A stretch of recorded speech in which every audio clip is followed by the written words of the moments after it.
I can't. Nam Vishnupa Paramahamsa Devraj Gita Jasti Dutarastra Srimad. His divine grace of the Reverend Bhaktivedanta Swami Prabhupada ki jai. ISKCON founder Acharya Jagat Guru Param Guru Swami Prabhupada ki jai. ISKCON Naravatmana Acharya Vrinda ki jai. Adanta Koti Vaishnava ki jai. Shri Nam Acharya Brahmacharya Shri Haridas Thakur ki jai.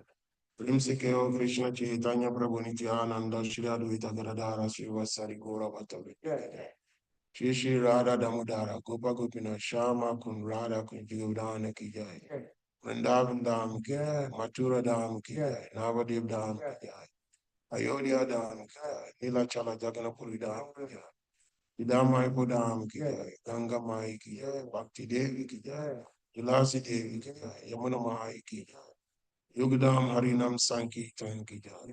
Samavira Bhakta Vrinda ki jai. Nitai Gora Pramanandi. All glories to the Sambhari Bhuttis. All glories to the Sambhari Bhuttis. All glories to the Sambhari Bhuttis. All glories to the Lord of Shri Guru and Shri Guranga.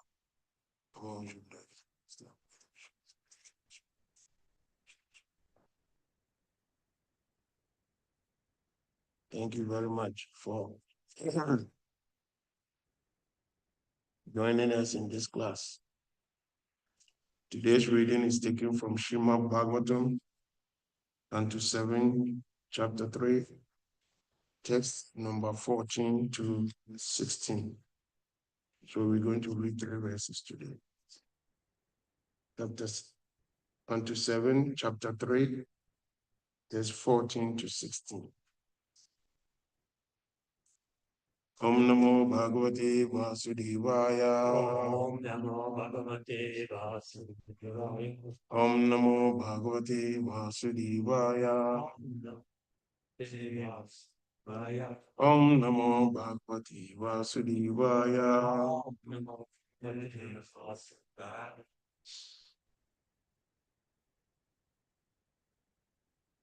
Ite Vigyapito Divai.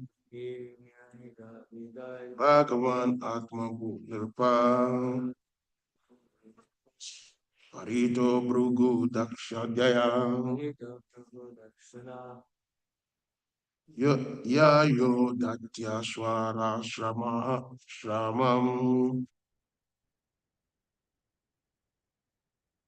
This is text 14. I will read the translation and then we go to 15 and 16.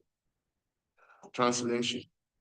O King, being thus informed by the demigods, the most powerful Lord Brahma, accompanied by Bhrigu, Dasha, and other great sages, immediately started for the place where Hiranyakashipu was performing his penance and austerities. Purport. Lord Brahma was waiting for the austerities performed by Hiranyakashipu mature, so that he could go there and offer benedictions, according to Hiranyakashipu's desire. Now, taking the opportunity of being accompanied by all the demigods and great saintly persons, Brahma went there to award him the benediction he desired. Verse 15 and 16. Nadadasha pratichanam vamika trena ki chakai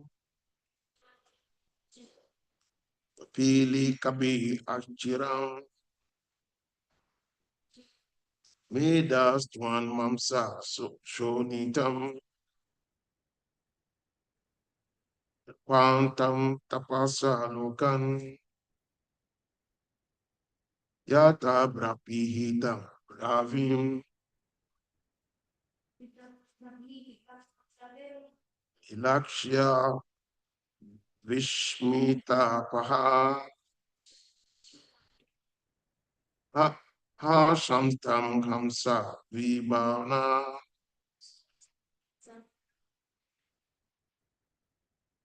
Yeah, you can chant these verses, then we continue. Anybody to chant? Yeah.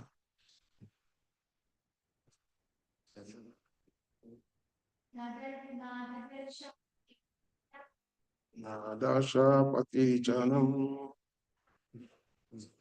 vamika trina kichane Ipilikabi Akchonam Midas Twamam Sashunitam Tapantam Tapasalokam Yata Prapihita Ravim Vilakshya Vishimita Abraham Hamsam Tam Hamsa Vihana. Anyone else? Nadada Sapati Chana Vamika Trina Kichate Vilika Vi Achanam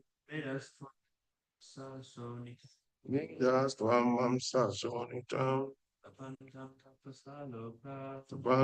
Tapasalokam Yata Prabhitam Marvin Lakshya Vishimita Braham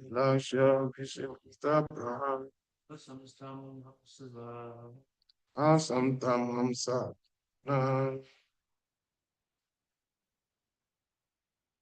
Anybody else?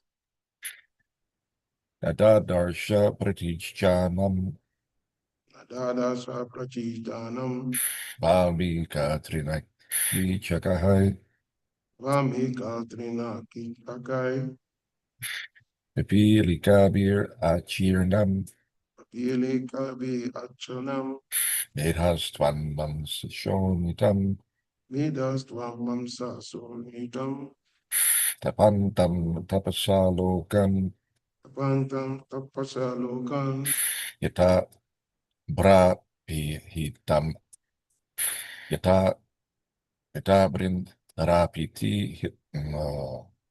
Yata Prap Hitam Ravim Yata Brabhihitam Ravim Vilakshya Vismita Praha Vilashya Vishmita Paha Hasam Stamham Savahamaha Tam Tamsa Vaha. Word translation. Yeah. Was anybody ready? Word translation. Not.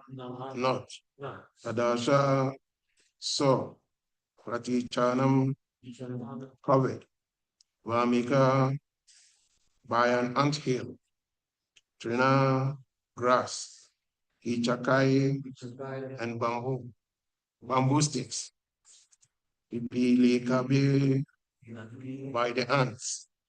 Achanam, eating all around. Mida, whose fat. Twag, skin. Mamsa, the flesh. Shonitam, and blood. Tapantam, heating. Tapasha, by a severe type of penance. Lokan, all the three worlds. Yata, just as. Abra, by clouds. Abhihitam, covered. Ravim, the sun. Vilakshya, seeing. Vishimita, struck with wonder. Praha, said. Hassan, smiling. Tam, to him. Amsavabhavatna, Lord Brahma, who rides a swan airplane. Translation and purport by Shri Bhaktivedanta Swami Prabhupada. Lord Brahma, who is carried by a swan airplane, first could not see where Hiranyakashipu was, for Hiranyakashipu's body was covered by an anthill and by grass and bamboo sticks, because Hiranyakashipu had been there for a long time. The ants had devoured his skin, fat, flesh, and blood. Then Lord Brahma and the demigod spotted him, resembling like a cloud-covered sun, heating all the world by his austerity. Struck with wonder, Lord Brahma began to smile and then address him as follows. Report. The living entity can live merely by his own power, without the help of skin, marrow, bone, blood, and so on. because it is said, Asango Yam Purushaha, the living entity has nothing to do with the material covering. Hiranyakashipu performed a severe type of tapasya, austerity, for many long years. Indeed, it is said that he performed the tapasya for 100 heavenly years. Since one day of the demigods equals 6 of our months, certainly this was a very long time,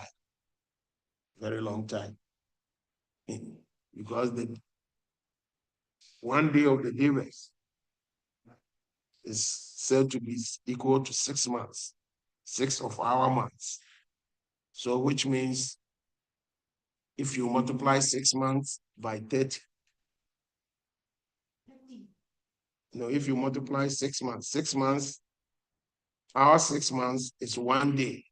So their 1 month will be our 6 months times 30, right? Our 6 months times 30 will be the 1 month for the devas, right? And that times 12 will be 1 year for the devas. And Lord Hiranyakashipu performed the austerity for 100 such years. So you can imagine how many years of austerity he performed, right? If you multiply, it's millions of years of our years. All right, let's continue. What shall Prabhupada say? By nature's own way, his body has been almost consumed by earthworms, ants, and other parasites, and therefore even Brahma was at first unable to see him. Later, however, Brahma could ascertain where Hiranyakashipu was, and Brahma was struck with wonder to see Hiranyakashipu's extraordinary power to execute tapasya. Anyone who concludes that Hiranyakashipu was dead because his body was covered in so many ways, anyone would conclude that Hiranyakashipu was dead because his body was covered in so many ways. But Lord Brahma, the supreme living being in this universe, could understand that Hiranyakashipu was alive, but covered by material elements. It is also to be noted that although Hiranyakashipu performed this austerity for a long, long time, he was nonetheless known as a Daitya and Rakshasa. It will be seen from verses it will be seen from verses to follow that even great saintly persons could not perform such a severe type of austerity. Why then?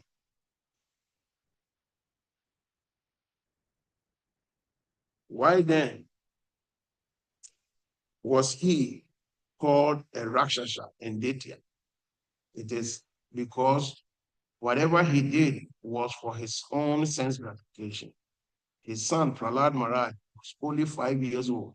And so what could Prahlad do? Yet simply by performing a little devotional service, according to the instructions of Narada Muni, Prahlad became so dear to the Lord that the Lord came to save him. Whereas Hiranyakashipu, in spite of all his austerities, was killed. This is the difference between devotional service and all other methods of perfection. One who performs severe austerities for sense gratification is fearful to the entire world. Whereas a devotee who performs even a slight amount of devotional service is a friend to everyone. Sugridam Sabha Bhutanam. Since the Lord is the well-wisher of every living entity, and since a devotee assumes the qualities of the Lord, a devotee also asks for everyone's good fortune by performing devotional service. Thus, although Hiranyakashipu performed such a severe austerity, he remained a Daitya and a Rakshasa. Whereas Prahlad Maharaj, although born of the same Daitya father, became the most exalted devotee and was personally protected by the Supreme Lord. Bhakti is therefore called Savopadi Vinimukta, indicating that a devotee is freed from all material designations, and Anyabilas Sita Sunyam, situated in a transcendental position, free from all material desires. Om Magana to Miranda Shia, Diana Janas, Chachu, Omilitam, Yena, Kasmanshi, Yulavena Maha. Shri Chaitanya Manovistam, Stapita Mina Bhutali, Swayam Pakadamaya, Dadati Swapadanti Kam. Hey Krishna Karuna Sindhu, Dina Bandhu Jagapate, Gopisha Gopika Kanta Radha Kanta Namostite. Namo Vishnu Padaya Krishna Pristaya Bhutali, Srimati Bhakti Tiyata Swami Itinabhi. Namaste Krishna Padaya Prabhupada Shitatmani, Shri Gora Karuna Shakti, Bhakti Tiyatatinam. Namo Vishnu Padaya Krishna Pristaya Bhutali, Srimati Bhakti Vedanta Swami Itinam. Namaste Saraswati Devi Goravani Pracharini, Nirvashisha Shunyavadi Pashatyadi Satarini. Shri Krishna Chaitanya Prabhu Nityananda, Shri Advaita Gadadara Srivasari Gauravata. Hare Krishna, Krishna Krishna, Hare Hare. Hare Rama, Rama Rama, Hare Hare. Hare Krishna, Krishna Krishna, Hare Hare. Hare Rama, Rama Rama, Hare Hare. Hare Krishna, Krishna Krishna, Hare Hare. Hare Rama, Rama Rama, Hare Hare. So the text again reads,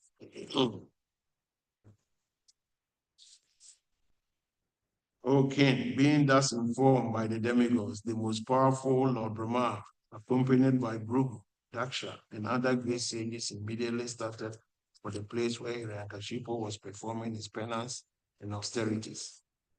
Lord Brahma, who is carried by a swan airplane, at first could not see where Hiranyakashipu was, for Hiranyakashipu's body was covered by an anthill and by grass and bamboo sticks. Because Hiranyakashipu had been there for a long time, the ants had devoured his skin, fat, flesh, and blood. Then Lord Brahma and the demigods spotted him, resembling a cloud-covered sun, heating all the world by his austerity. Struck with wonder, Lord Brahma began to smile and then address him as follows. Hare Krishna. So, as we continue this chapter of the seventh canto, we are still talking about Hiranyakashipu and his austerities and his determination that he had to take control of the material world. In other words, Lord Brahma is supposed to be, Lord Brahma is the controller of this world. He's the creator of this world. And so Hiranyakashipu, even though he went to perform austerities to please Lord Brahma, but at the back of his mind, he was thinking he wanted to take the position of Brahma. That is the mentality of demons. When you give a demon 1 inch, he wants to extend it and make it 20 inches, 100 inches, right? Because they are so greedy. And you can understand how the text was reading that even when Lord Brahman appeared, he could not even recognize where Hiranyakashipu was, because Hiranyakashipu was covered by anthill. The ants have ate all his body, they've drank all his blood, ate all his fat, and it was only left with his bones. But by the dint of his austerity, he was able to keep his life air within his bones. And he was emanating so much fire. And the demigods, even when we read the text, the demigods were approaching Lord Brahma because they were scared that they appear, gossip is everywhere. It's not only on our planet. Gossip is everywhere. Even in the heavenly kingdom, there is gossiping. There was gossip everywhere that, hey, Hiranyakashipu wants to take the position of Lord Brahma. And the demigods were so scared. Look at this man. Now that he is not even like Brahma, he is killing everybody. He is tormenting people. So if you give him the opportunity to become Lord Brahma, then we are all done. So Brahmanical culture, like yesterday, the text that Srila Prabhu was reading was saying about how if Hiranyakashipu becomes Brahma, how Brahmanical culture will be lost, and how, what we call, there will be no protection for the cows. And so once Brahmanical culture is lost and there's no cow protection, then there will be complete devastation. Because the cow is supposed to be a sacred animal. Why? Because the cow has a lot of duties in our everyday life. Originally, the cows are the ones that are supposed to plow the land for us. The bulls, they plow the land for us to get our daily bread, our food. And then the cow itself supplies milk for us to eat. So the cow is uh, compared to our mother, because our mothers, they were the ones who fed us with breast milk. So the cows, they are supposed to feed us with milk. And you can understand it. Every living entity that subsides on milk, when that entity is born and that entity loses the mother, that entity can subside on the milk of the cow and survive. So the cow is such a sacred being.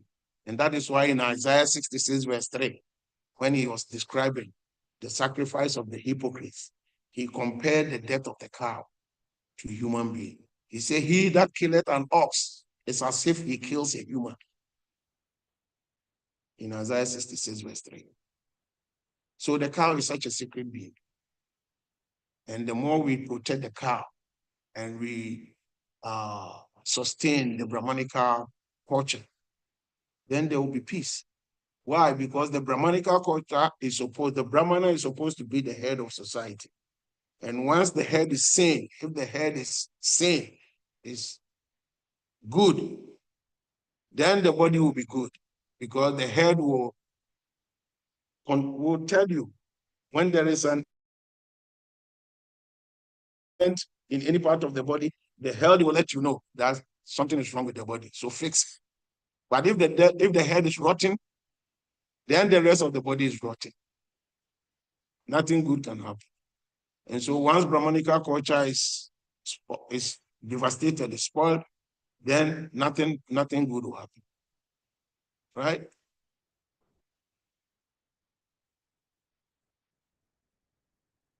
So the demigods were so scared that if Hiranyakashipu becomes Lord Brahma, then what will happen in this world?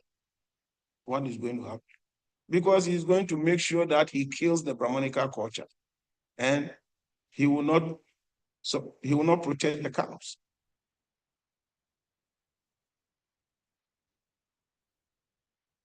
And we see that in our everyday life. It's happening everywhere, whether from the family level or from the village level, from the community level. If the head is rotten, everything else in the community is rotten. Because there cannot be any proper guidelines to guide us to follow the path of what? Devotional life. And so in the purpose, Srila Prabhupada was also putting on some emphasis on why is it that Hiranyakashipu was able to perform such powerful austerities. He performs such powerful austerities. For how many years? If you bring it to our years, how many is that? Because 6 months of the Devas, he performed the austerity for 100 years of the Devas. And 1 day of the Devas is 6 months of on this our planet. So 1 month of the Devas will be what?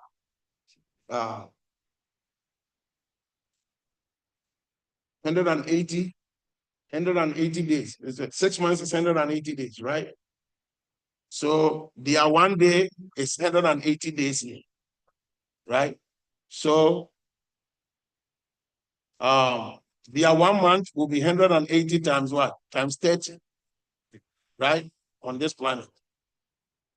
And that would be like 18,000 days, right?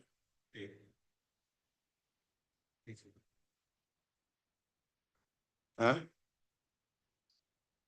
So 180 times 30 is 400. Yeah, 5 hours.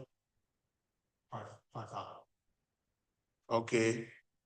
And so if you multiply that will be the months. And you multiply that by 12, that is 1 year. And you multiply that by 100. So we'll be talking about 65 million.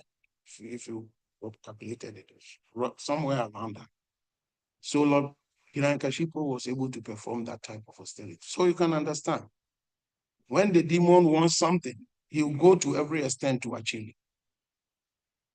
So if even the demon can go to every extent to achieve what he wants, then how much more we, those who want to serve God, why can't we go to any extent to achieve the goal of our life as devotees?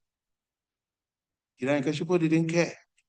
Whilst the ants were eating his body, he was still performing his austerity. It didn't shake him.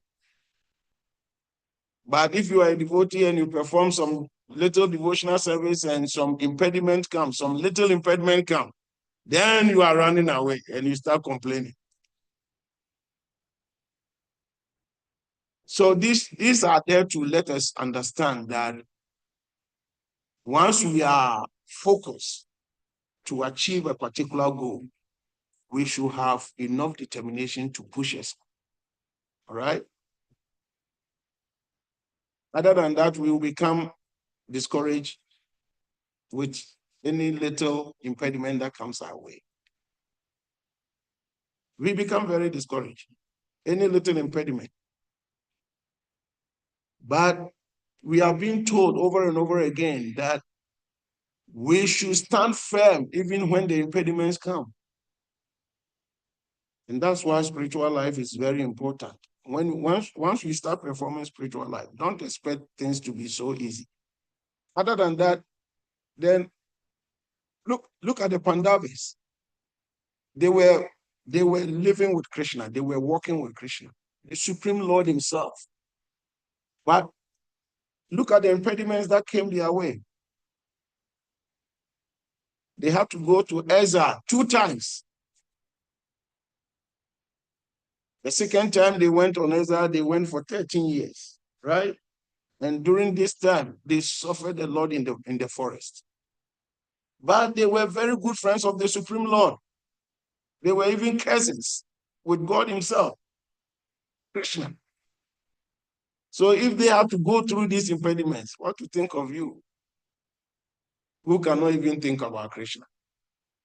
Prabhupada are just giving you some little guidelines to guide us in. And you think everything will be very smooth for you, that there will be no impediments? Once you think there will be no impediments in your spiritual life, then you are living in a fool's paradise, right?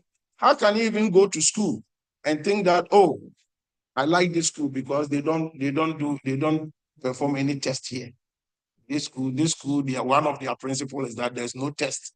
You just walk through everything and you get your degree. Is it possible? Every school you go, there must be a test. So why are you thinking that when you are a devotee, you don't have to face the test? And that is why the other time I was describing that Narada Muni, when he started performing his devotional life, after serving the sages, Krishna appeared to him to give him encouragement that yes, here I am. But you are only seeing me in this life. You will not see me again. Now, struggle and see me back again. So he had to struggle to eventually get Krishna back.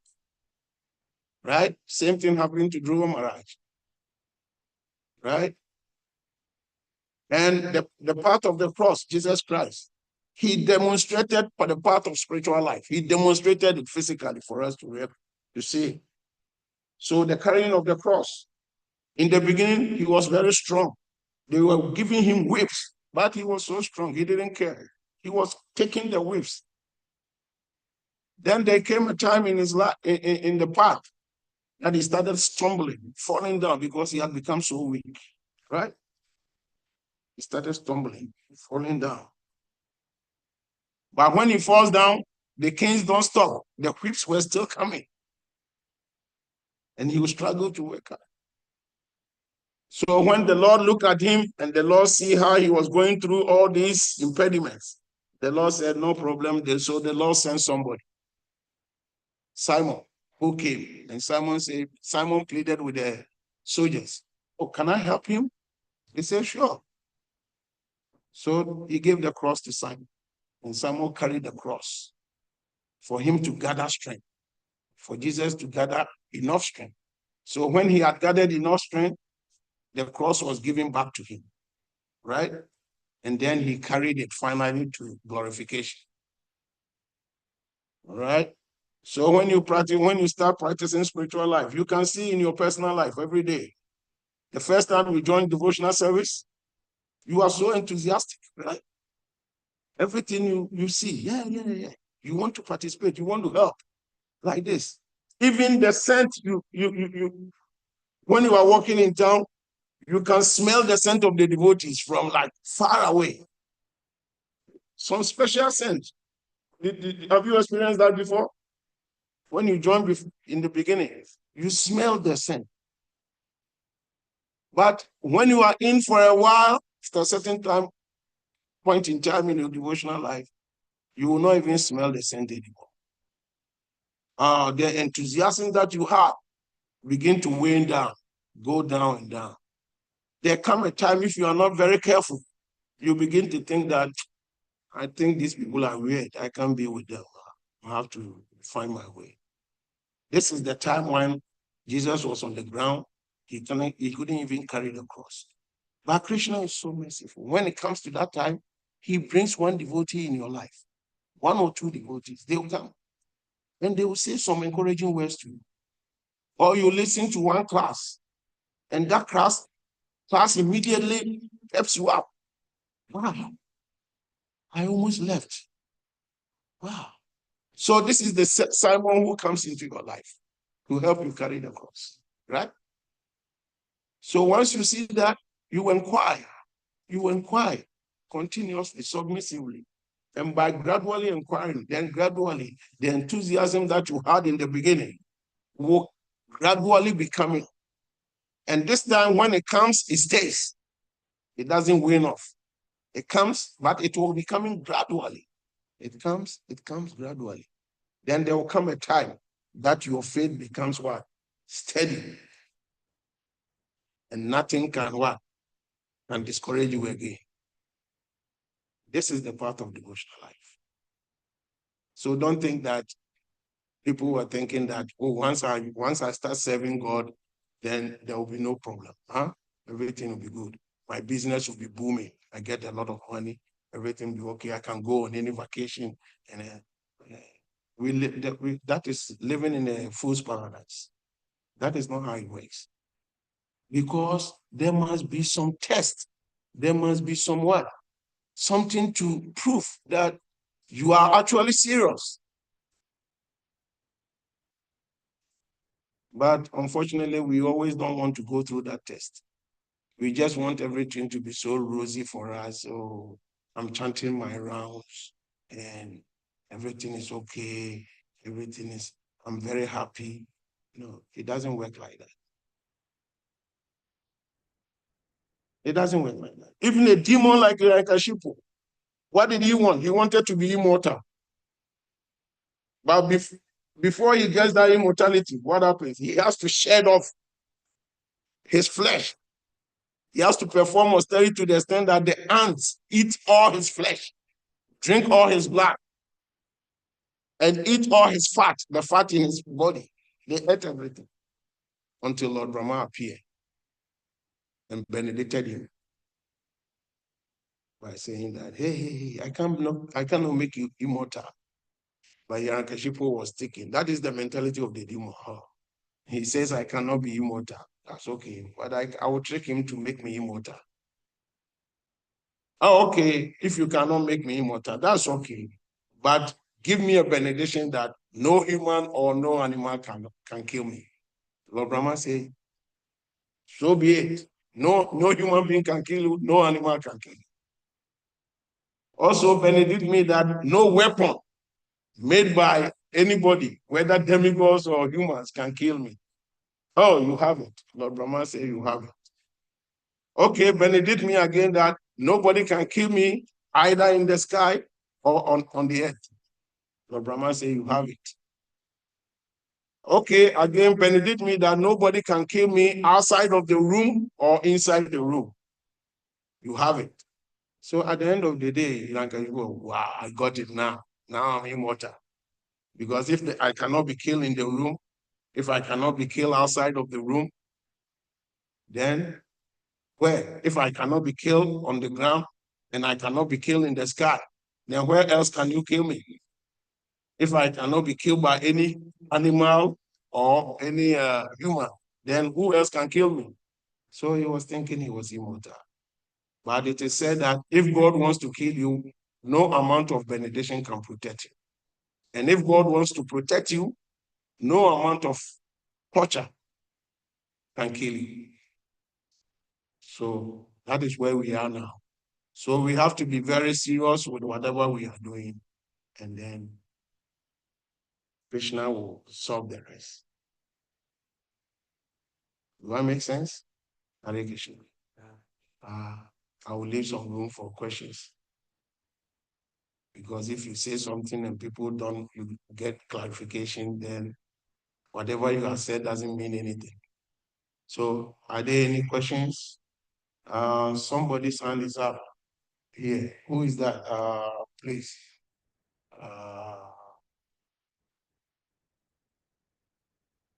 Hi, Krishna Prabhu. Hare Krishna.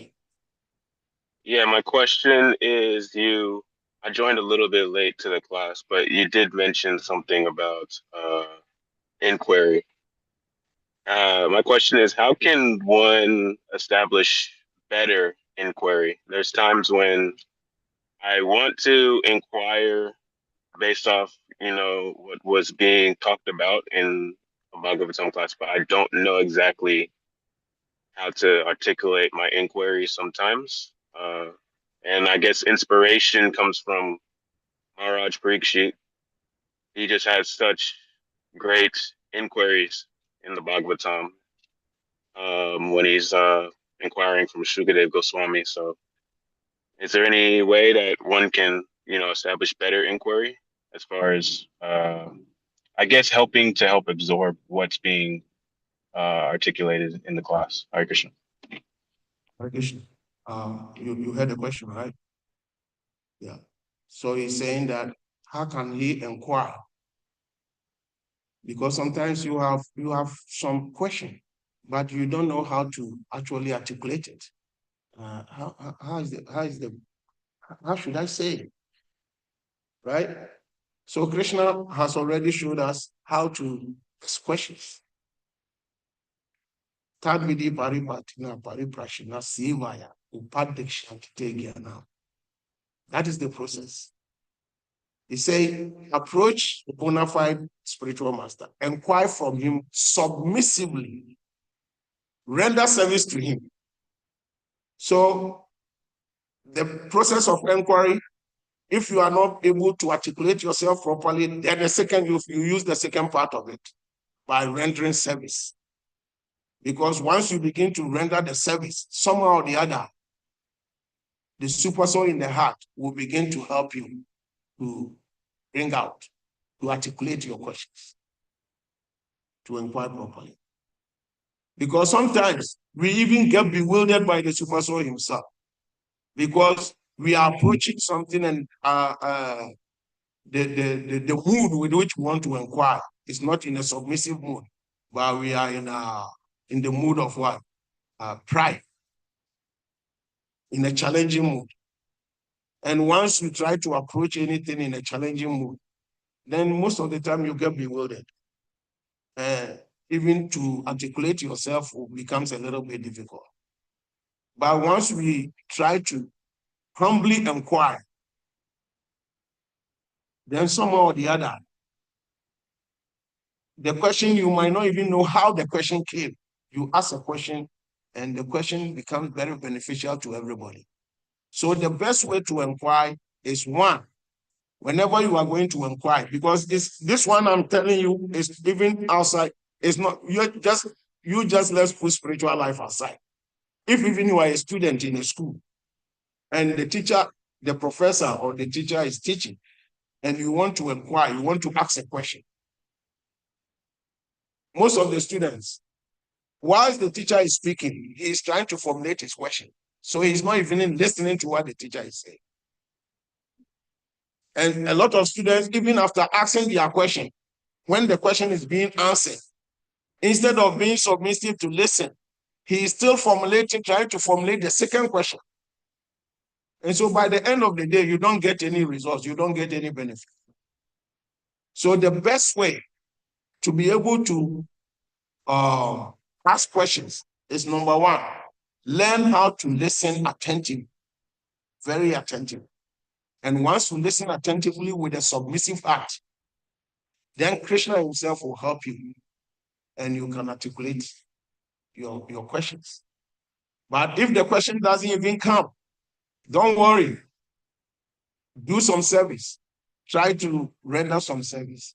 Somehow or the other, one day you'll be performing some service, some savor, and out of nowhere, a question pops in your head. Wow, I've never even thought of this. And so the next class, it will be available for you to ask the question that will help you. So inquiring very submissively is very important in the life, on the part of spiritual life. And that is what biblically the same thing was happening. Anytime the Pharisees approached Jesus, they were inquiring with arrogance, with pride. So he was not giving them anything. He was only giving them parables. But his disciples were inquiring submissively. So he gave them the secrets. So the disciples were wondering. They asked Jesus in Matthew chapter 13, verse 10. They said that, why is it that when we go out, you only preach in parables, but to us, you preach differently? And he said, because it has been given to you to know the secrets of the kingdom of heaven. But to them, it's not for them. Because they look, but they don't see. They listen, but they don't hear. But you look and you see, you listen and you hear. And because of that, more will be given to you. He said, he that has, more will be given to him to have it in abundance. But he who doesn't have, even the little he has will be taken away from him. How do you take the little away from him? By giving you parables. Not giving you the straight thing, giving you parables. Then you become so confused that even the little that you know will be taken away from it. You become so confused. So being submissive, inquiring submissively is very important on the part of Krishna consciousness. Other than that, you can never make a headway. So Prabhu, do I make sense? Hare Krishna Prabhu, yes, this was very, very helpful. Thank you. Thank you. Any other question? Yeah, so it's very important when we inquire submissively. Submissive inquiry is very important. Because when, like when the guru is preaching, okay, somebody's hand is up. Prabhu, unmute yourself and ask your question. What is your name? I'm saying Motorola. Okay. Yeah, that's Okay. Premdas. Okay, that's it. Just I have two things, but just quickly on that point that Jivapati Prabhu was bringing up. I heard one Maharaj say that if you can't articulate your question in like two concise statements, then you actually don't know what your question is. But that's just a little nice wisdom snippet. But I'm just, taken aback by this point of, this idea that bhakti is not prosperity religion. And it's just such a profound point because, our goal is to actually not want any, material prosperity. And that seems like such a far-reaching goal. And I heard, in one lecture, my guru was saying that how many of us are just wanting a comfortable situation in this material world, instead of actually wanting, the real thing.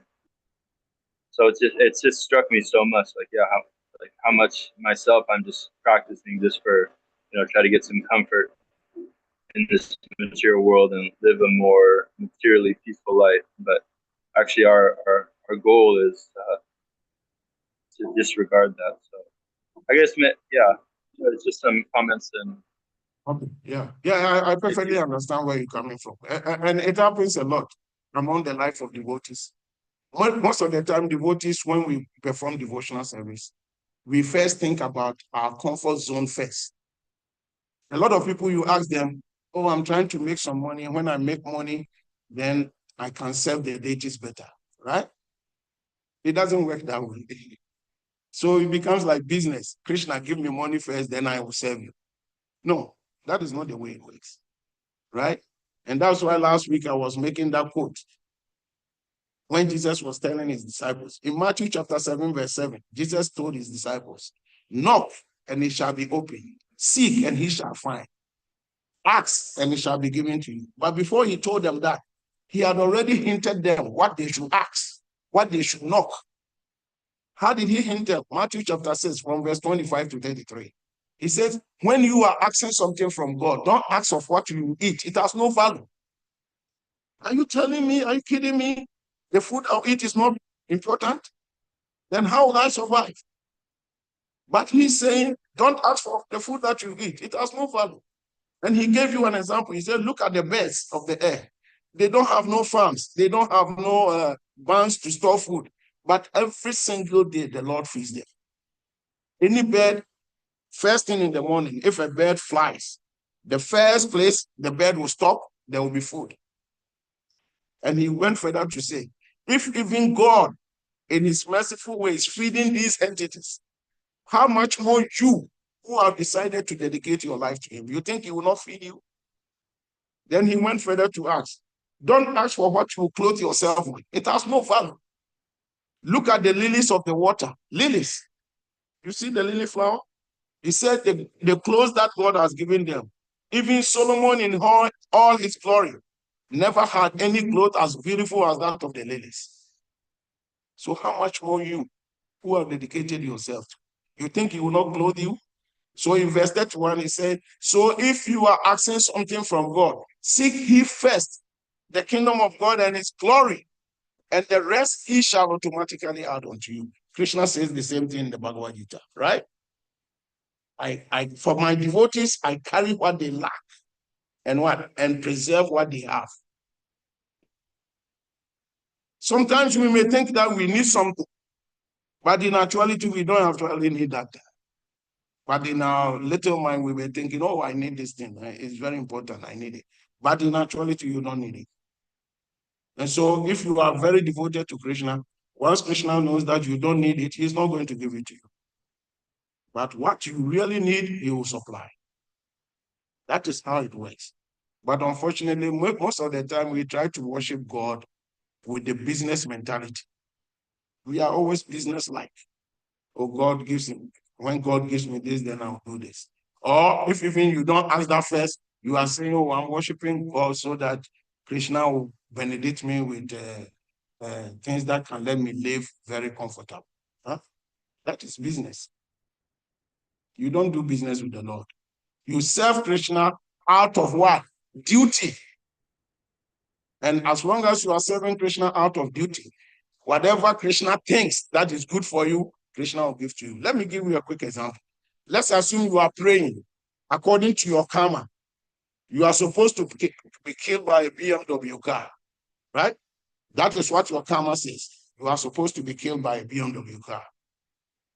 But because you don't know the future, you are praying seriously to Krishna. Please, I want a BMW.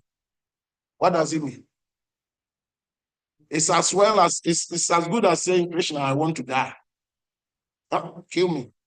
Because you are going to be killed by BMW. And now you are praying to Krishna to help you get a BMW because you need a BMW so much. Huh? So it's a way of praying for your death. But if you pray to Krishna, dear Lord Krishna, do it to me, whatever you wish. Then Krishna knows that BMW will kill you. So Krishna will not give you a BMW, he gives you a bicycle. Right? So we are so myopic, so shallow-minded, that even though we don't know what will happen tomorrow, but we pray to Krishna and we are asking him for so many things for tomorrow, especially material things. And these very things, maybe they are the things that are going to kill us, that are going to cause trouble in our life. And still we are praying for it. Hare Krishna, man. Yeah, give this to us so that those on the Zoom can hear the question. Okay. So, in this case, this Rani Kashipu is so determined, but he knows what his focus are. Whatever it looks like to anybody else, no. And we were talking about approaching service. Sometimes we're doing one thing and it looks one way, but I think even to ourselves, maybe we're not so clear on what the motive is. You know, I was thinking we were giving the other passages from the Holy Bible that man shall not live by bread alone, by every word that comes from the mouth of God. But how do we learn to examine our motives? We look at ourselves clearly so that we know I'm doing this for Christian, not with a little bit of me on this. You know, what in what ways can we practice to get better at examining our motives and making sure that we are dovetailing and aligning everything with service?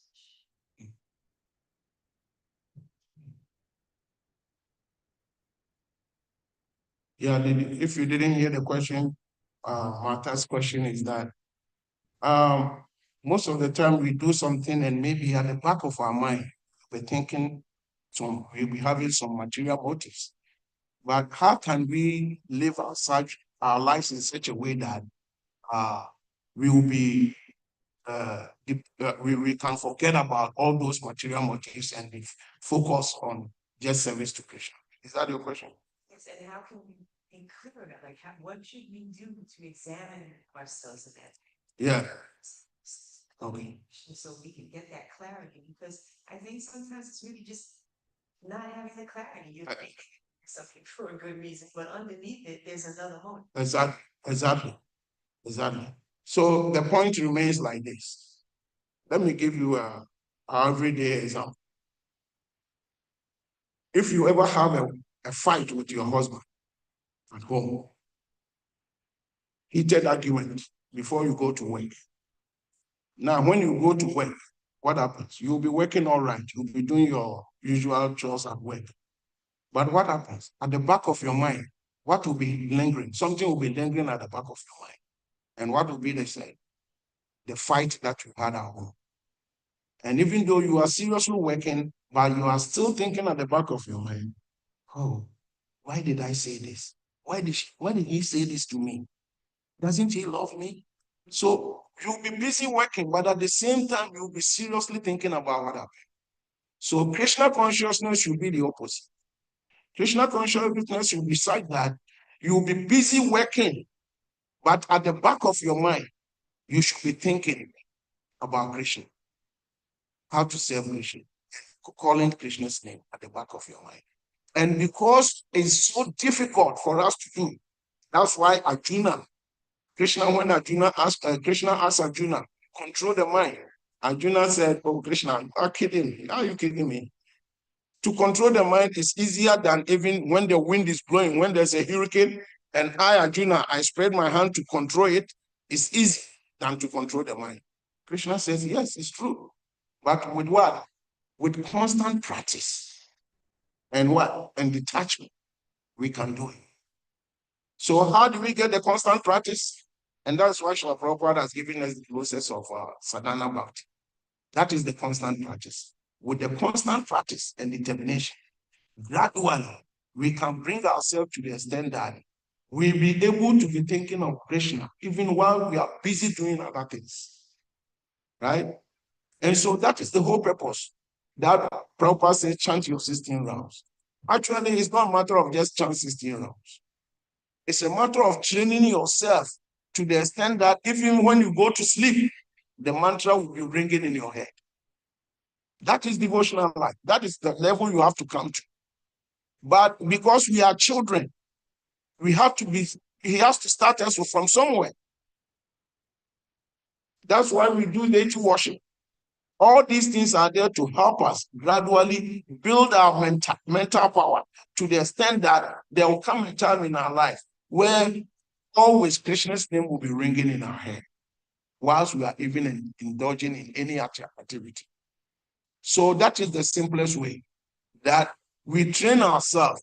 We chant so much. We don't let counting of the rounds becomes your goal. Hare Krishna, Hare Krishna, Krishna Krishna, Hare Hare, Hare Ram, Ram Ram, Hare Hare, Hare Krishna, Hare Krishna. And somebody will be chanting like this, and he see another devotee mopping the temple room. Oh, Prabhu, you are doing such a wonderful service. You are cleaning your heart. Hare Krishna, Hare Krishna, Krishna Krishna.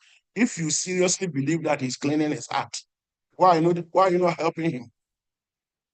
What is the meaning of the mantra? Please engage me in your service. So you are chanting Hare Krishna, Hare Krishna. The service comes and you are still Hare Krishna, oh Prabhu, you are cleaning your heart, Hare Krishna. You are calling for service. The service has come and you are still chanting Hare Krishna without doing the service. What do you mean? The Bible says, thou shalt not call the name of the Lord in vain, right? Calling on the name of God in vain is like, I call you. Taswarup. And when you turn around, I turn like this. Then I look again. When you turn, I do like this. So we are doing the same thing. We are chanting Hare Krishna, Hare Krishna, Krishna Krishna, Hare Hare, Hare Rama, Hare Rama. Krishna turns and we look the other way. We are always looking at material things, comfort, material things. So when Krishna turns to us and he wants to, oh yeah, what do you want? We are already looking away from Krishna. So how are we going to get what we need? Right? So Prabhupada has brought all this system to help us so that we can gradually train our mind to come to the level where we can understand. And that's why in our everyday life, when you have a little kid and you want to train the little kid to master certain words, they use pictures.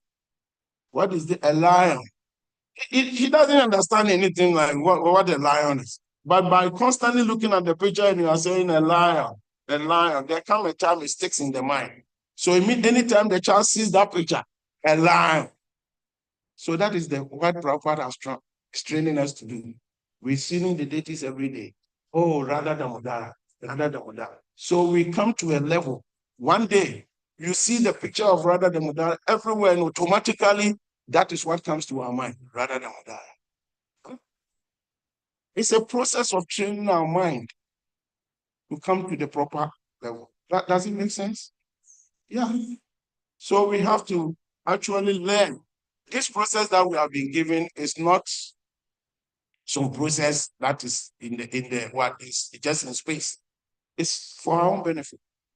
And that's why we should absorb ourselves in the process to the extent that we can start living it.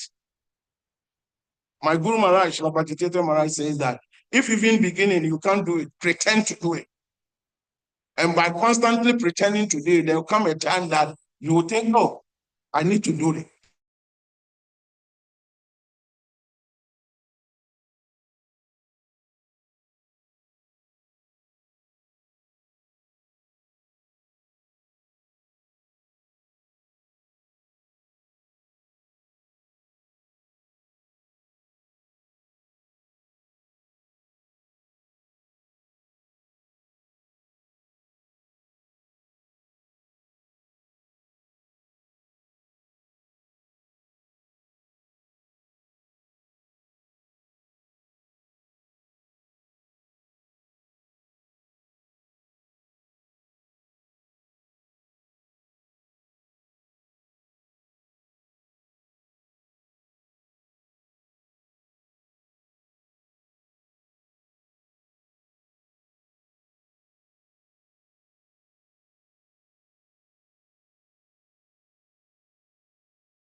Hiranyakashipu was told by the demigods that Lord Brahma was told by the demigods that Hiranyakashipu wants to take your position.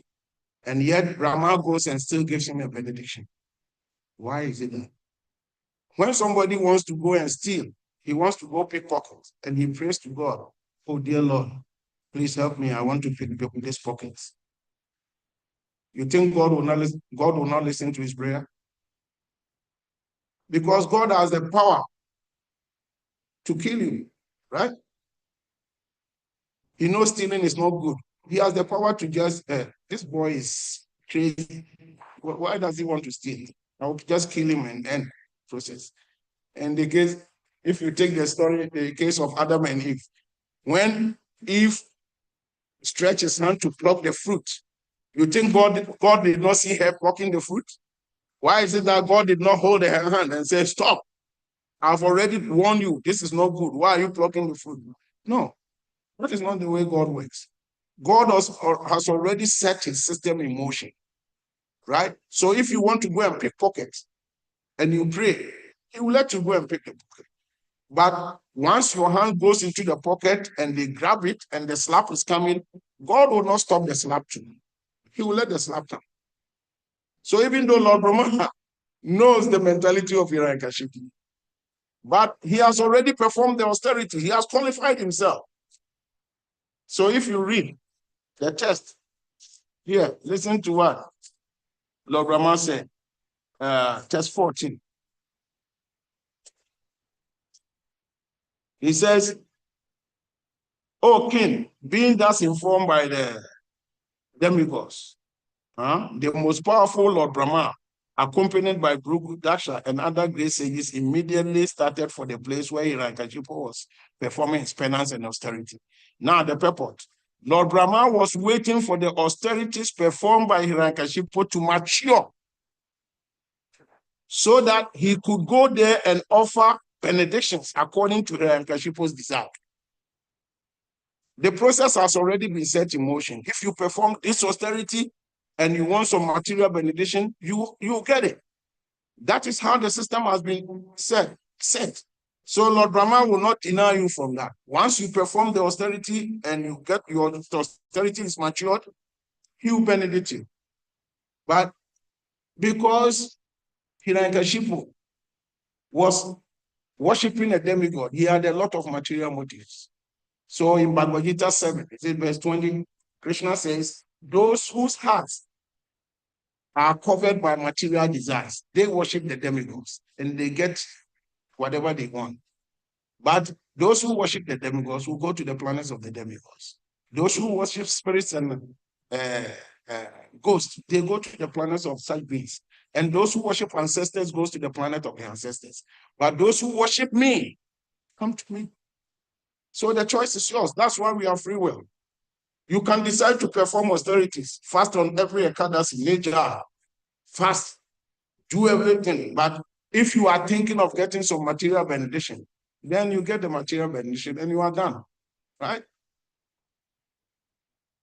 But is that the reason why you are wasting your whole time for material benediction, that when death comes, everything is finished? Is that what you want?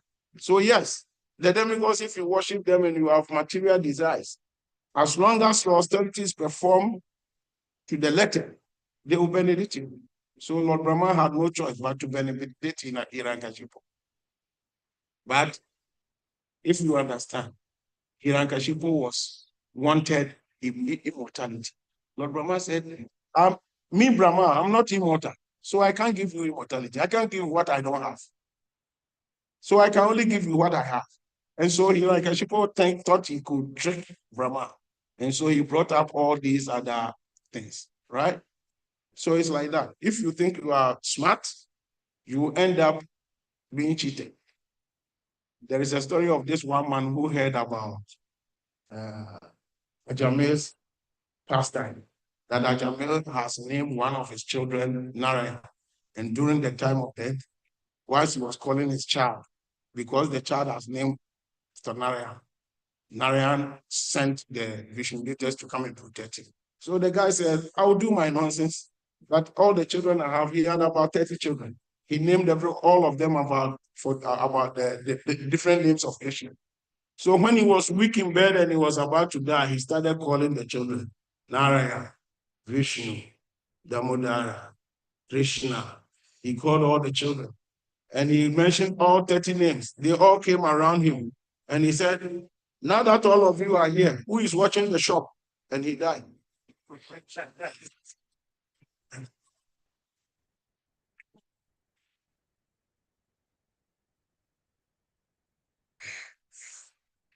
Tantra Srimad Bhagavatam ki jai.